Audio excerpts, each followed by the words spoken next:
어떤 사람들은 말합니다. 자식을 위해 살다가 버림받는 게 어머니의 숙명이라고요. 하지만 전 몰랐습니다. 제가 평생 일군 땅과 소를 팔아 키운 아들이 병원 문 앞에서 저를 내쫓을 줄은요. 엄마, 이런 데 오시면 곤란해요. 하얀 가운을 입은 아들의 그 한마디가 30년 희생을 한순간에 무너뜨렸습니다. 더 충격적이었던 건 그 다음이었습니다. 집 문 앞에 붙은 빨간 딱지를 보고서야 알았죠. 제 이름으로 진 빚이 사실은 아들의 병원 개원 자금이었다는 거요. 하지만 이 이야기는 거기서 끝나지 않습니다. 저는 다시 흙을 만졌고 제 이름을 되찾았습니다. 어떻게요? 지금부터 들려드리겠습니다. 구독과 좋아요 눌러주세요. 여러분의 작은 관심이 제게 큰 힘이 됩니다. 지금 바로 시작합니다. 저는 정복심, 올해 68입니다. 서울역 플랫폼에서 처음으로 기차를 탄 날이 아직도 생생합니다. 1989년 3월, 흙 묻은 고무신을 신은 채로 손에는 보따리를 들고 있었죠. 그 안엔 김치 5포기, 삶은 달걀 20개, 그리고 제 인생의 전부였던 아들, 선우의 미래가 들어 있었습니다. 선우는 어려서부터 달랐어요. 5살 때 한글을 혼자 깨쳤고, 초등학교 때는 받아쓰기에서 한 번도 틀린 적이 없었죠. 고등학교 때는 전교 1등을 놓친 적이 없었습니다. 담임 선생님이 집까지 찾아와 말씀하셨어요. 선우 어머니, 이 아이는 서울로 보내야 합니다. 이 동네에 묻어두기엔 너무 아까운 인재예요. 그 말이 제게는 명령처럼 들렸어요. 아니, 사명처럼 들렸습니다. 남편 경수는 선우가 12살 되던 해 세상을 떠났습니다. 트랙터 사고였죠. 장례식장에서 돌아온 날 밤, 저는 12살 아들 손을 꼭 잡고 말했습니다. 선우야, 엄마가 너 하나만 믿고 산다. 너만 잘 되면 돼. 그날부터 제 하루는 새벽 4시에 시작됐습니다. 논에 나가 김을 메고 오전엔 소 6마리에게 여물을 주고 오후엔 남의 밭일을 도우러 다녔죠. 저녁엔 선우 도시락을 쌌습니다. 다른 집 아이들 도시락엔 김치와 밥만 있었지만 제 아들 도시락엔 늘 달걀 한 쪽이 들어 있었어요. 그 달걀 하나를 위해 저는 저녁을 거르곤 했습니다. 1987년 11월 선우가 서울의대에 합격했다는 전보가 왔습니다. 우체부 아저씨가 뛰어오며 소리쳤죠. 선우 어머니! 서울대래! 의대래! 그날 동네 전체가 떠들썩했습니다. 마을 어른들이 우리 집 마당에 모여 축하 잔치를 열어줬어요. 하지만 기쁨도 잠시, 현실이 눈앞에 나타났습니다. 등록금 200만 원. 그때 제 손에 쥐어진 건 논 3마지기와 소 6마리 뿐이었습니다. 그날 밤 저는 장롱 속 땅 문서를 꺼내 들었습니다. 달빛 아래서 그 문서를 한참 들여다보다가 가슴에 꼭 안았습니다. 이걸로 우리 아들 꿈을 사는 거다. 다음 날 새벽 저는 땅 문서를 들고 읍내 은행으로 향했습니다. 그렇게 논 2마지기를 팔았고 이듬해 봄에는 소 4마리를 팔았습니다. 소 몰고 장터로 가던 그날 막내 소복동이가 자꾸 뒤를 돌아봤어요. 마치 알고 있는 것처럼요. 자기가 어디로 가는지를. 그때는 몰랐습니다. 그 흙 위에 피어난 희생이 훗날 저를 삼켜버릴 줄은요. 아니, 제가 흙보다 못한 존재가 될 줄은요. 선우는 서울에서 의사가 되었고 저는 여전히 시골집에 남아 있었습니다. 일주일에 한 번 하는 통화가 저의 전부였죠. 하지만 그마저도 점점 짧아졌습니다. 엄마 수술 중이에요. 엄마 회진 돌아야 해요. 엄마 나중에 제가 전화 드릴게요. 그래도 그 한마디가 고맙고 든든했습니다. 제 아들이 누군가의 생명을 살리고 있다는 사실만으로도 가슴이 벅찼으니까요. 전화를 끊고 나면 혼자 중얼거렸습니다. 우리 아들 바쁘지. 의사니까. 중요한 사람이니까. 그렇게 스스로를 달랬습니다. 5년 전 봄 선우에게서 전화가 왔습니다. 목소리에 들뜬 기운이 가득했어요. 엄마 나 병원 차려요. 드디어 개원해요. 다 엄마 덕분이에요. 그 말에 눈물이 핑 돌았습니다. 서울 올라갈 날이 오겠구나. 드디어 나도 자식 곁에서 살 수 있겠구나 싶었죠. 엄마가 도와줄 게 있으면 말해라. 청소라도 설거지라도. 아니에요 엄마 다 준비됐어요. 그냥 개원식 때 오시기만 하면 돼요. 개원식은 4월 셋째 주 토요일이었습니다. 저는 한 달 전부터 준비했어요. 읍내 양장점에 가서 분홍색 한복을 맞춰 입었습니다. 평생 남색이나 회색 옷만 입고 살다가 처음으로 산 화려한 옷이었죠. 머리도 파마를 했습니다. 거울을 보니 낯선 여자가 서 있었어요. 하지만 나쁘지 않았습니다.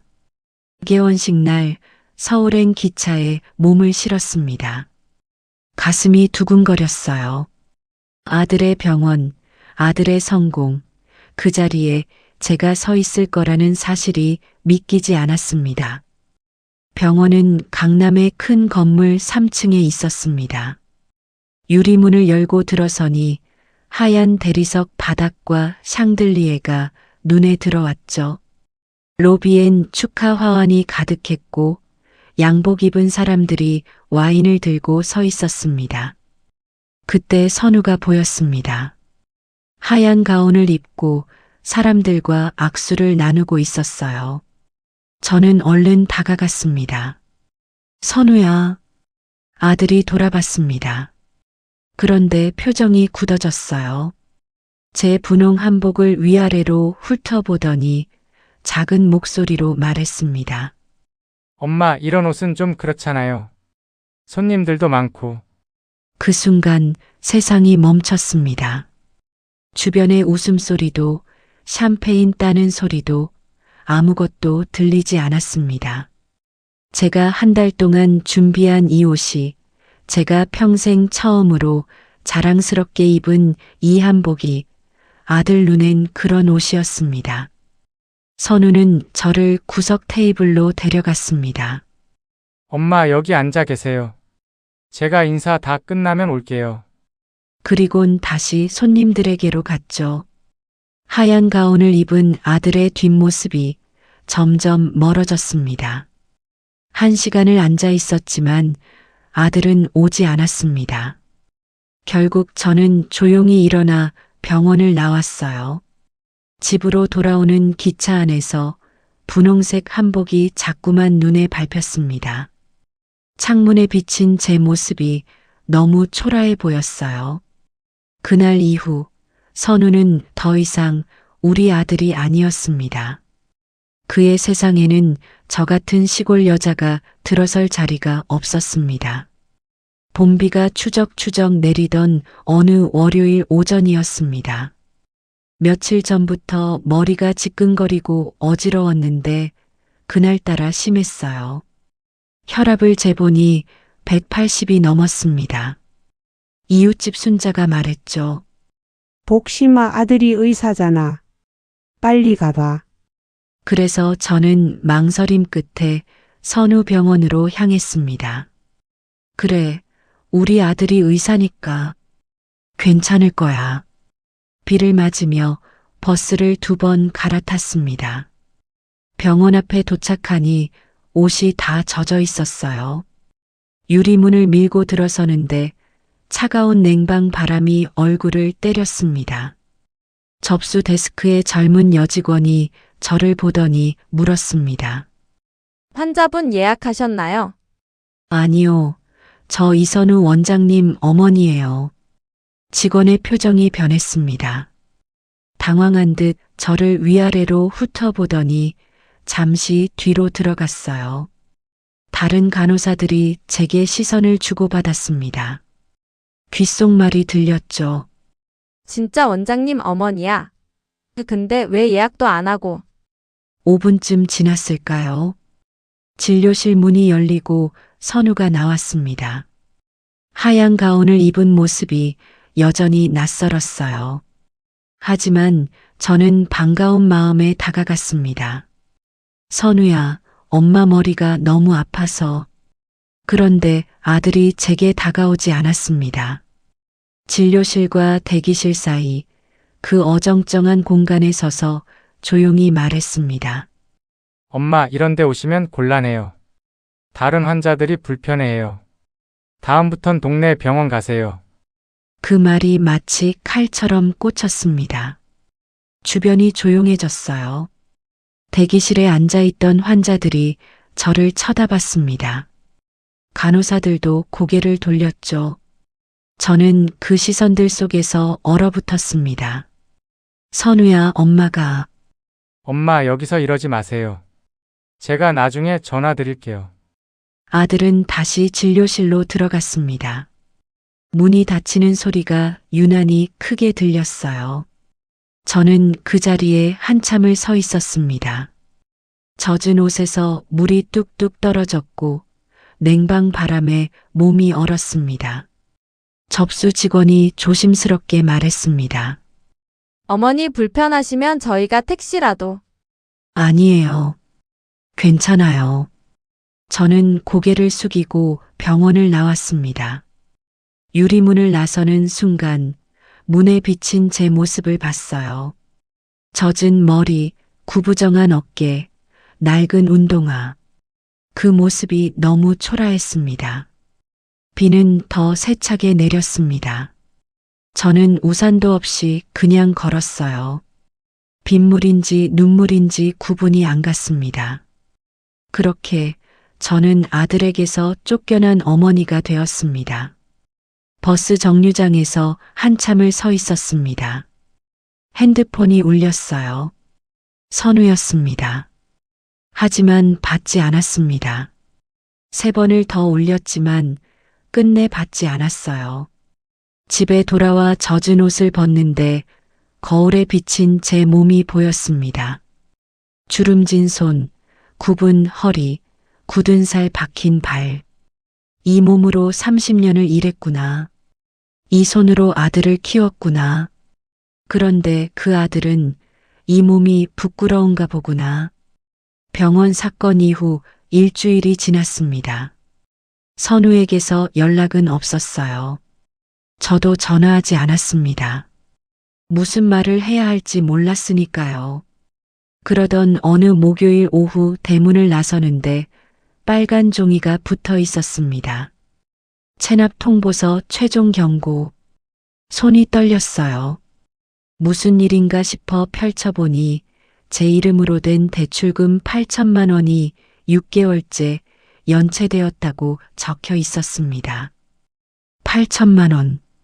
저는 그런 돈을 빌린 적이 없었습니다. 다음 날 아침 읍내 은행으로 달려갔습니다. 창구 직원이 서류를 꺼내 보여줬어요. 어머님, 2019년 3월에 직접 오셔서 대출 받으셨잖아요. 여기 도장도 찍혀 있고요. 서류를 보니 정말 제 도장이 찍혀 있었습니다. 그리고 대출 사유란에는 자녀 사업자금이라고 적혀 있었어요. 그제야 기억이 났습니다. 5년 전 선우가 전화했었죠. 엄마, 병원 개원하는데 보증 좀 서주시면 안 돼요? 형식적인 거예요. 제가 다 갚을 거고 엄마한테 피해 안 가요. 저는 아무 생각 없이 은행에 가서 도장을 찍었습니다. 우리 아들이 하는 일인데 뭐가 문제겠어요. 그런데 2022년부터 납입이 중단됐네요. 아드님께 연락해 보셨어요? 아직이요. 그날 저녁 선우에게 전화했습니다. 여러 번 신호가 갔지만 받지 않더군요. 문자를 보냈습니다. 선우야, 엄마야. 은행에서 연락 왔다. 전화 좀 해라. 다음 날 오후에야 답장이 왔습니다.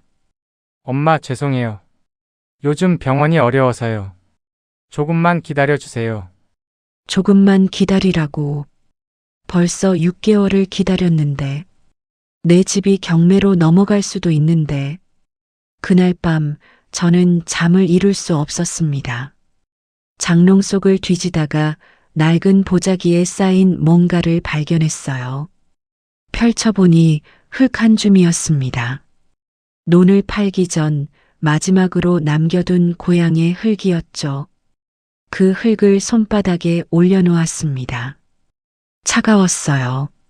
하지만 이상하게 익숙했습니다. 이 흙 냄새, 이 흙의 무게, 이 흙의 온기. 아, 맞아. 이게 내 삶이었구나. 저는 그 흙을 꼭 쥐고 중얼거렸습니다. 이 흙이 내 아들보다 따뜻하구나. 눈물이 떨어질 때마다 흙이 젖어갔습니다. 그 흙 위에 떨어진 눈물이 스며들었어요. 마치 논에 빗물이 스며들듯이요. 그날 밤 꿈을 꾸었습니다. 제가 논에서 모를 심고 있었어요.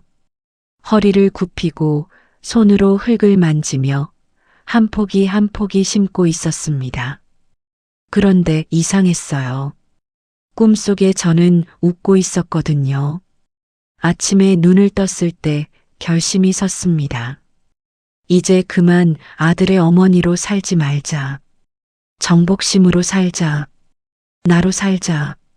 논을 팔기 전, 소를 팔기 전, 내 이름으로 살았던 그때처럼.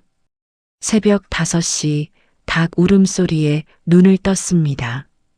방 안에는 아직 차가운 공기가 돌았지만 마음은 이상하게도 고요했습니다. 며칠 전까지만 해도 세상 끝이라 생각했어요.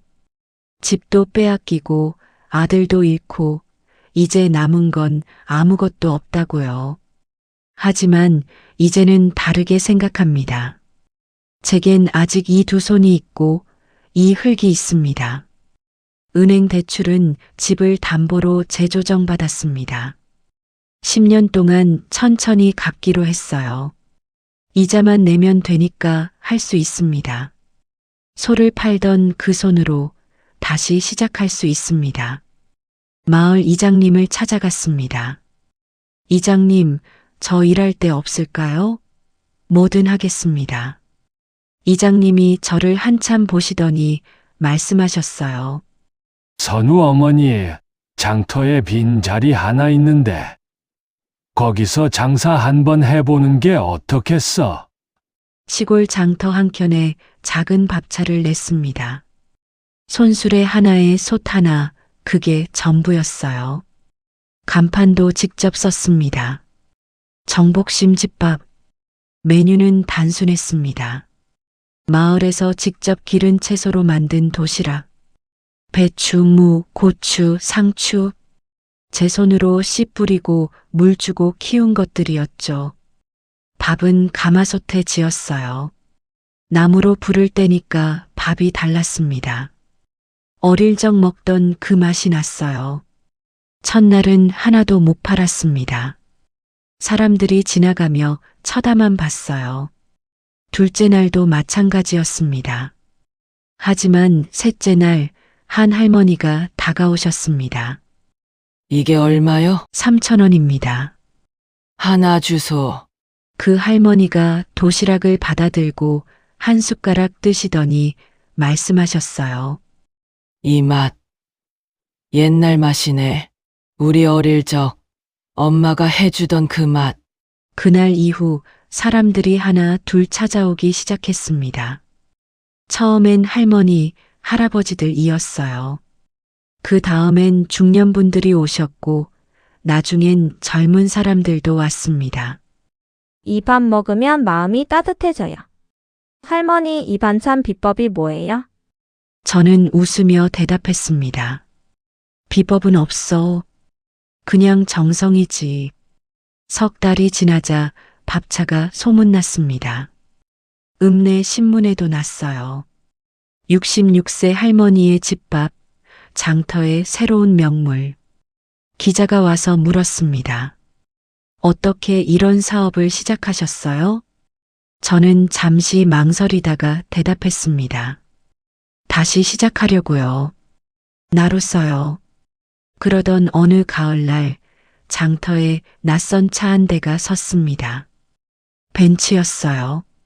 차에서 내린 사람을 보고 저는 숨이 멎었습니다. 선우였습니다. 아들이 천천히 밥차 앞으로 걸어왔습니다. 얼굴이 많이 수척해져 있었어요. 엄마, 저는 국자를 내려놓고 아들을 바라봤습니다. 말이 나오지 않았어요. 선우가 먼저 입을 열었습니다. 엄마 죄송해요. 정말 죄송해요.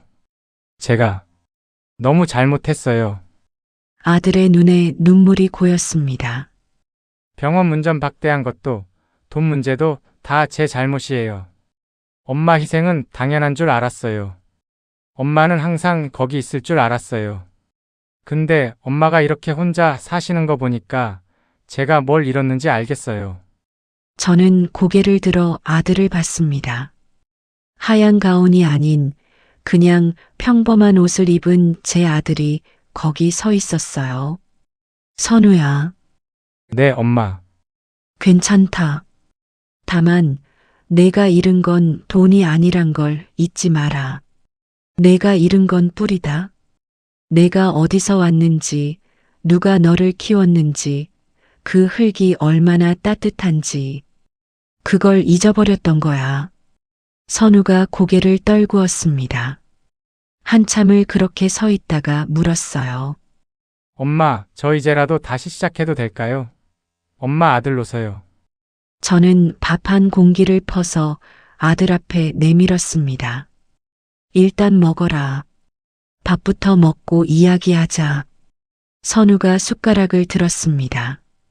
한술 떠서 입에 넣더니 그대로 멈췄어요. 눈물이 뚝 떨어졌습니다. 이 맛 엄마가 도시락에 싸주시던 그 밥맛이에요. 그래, 맞아. 같은 솥, 같은 불, 같은 손으로 지은 밥이니까. 아들이 밥을 먹는 동안 저는 말없이 지켜봤습니다. 어릴 적 학교 다녀와서 밥 먹던 그 모습 그대로였어요. 좌우로 숟가락을 움직이며 반찬을 골고루 먹는 모습. 다 먹고 나서 선우가 말했습니다. 엄마, 제가 대출금 다 갚을게요. 그리고 엄마가 원하시면 제가 주말마다 와서 일 도와드릴게요. 제가 할 수 있는 게 그것밖에 없어요. 저는 고개를 저었습니다. 아니다. 내 돈은 내가 써라. 이 빚은 내가 갚을 거야. 내 이름으로 진 빚이니까. 그리고 내 도움도 필요 없어. 난 이제 혼자 설 수 있으니까. 그럼 저는 다만 한 달에 한 번 이 밥차에 와서 밥 한 끼만 먹어라. 그것만으로도 충분하다. 그날 이후 선우는 한 달에 한 번씩 장터에 왔습니다. 하얀 가운이 아닌 평범한 옷을 입고 밥차 앞에 앉아 제 밥을 먹었어요. 처음엔 어색했지만 점점 자연스러워졌습니다. 어느 날은 선우가 물었습니다.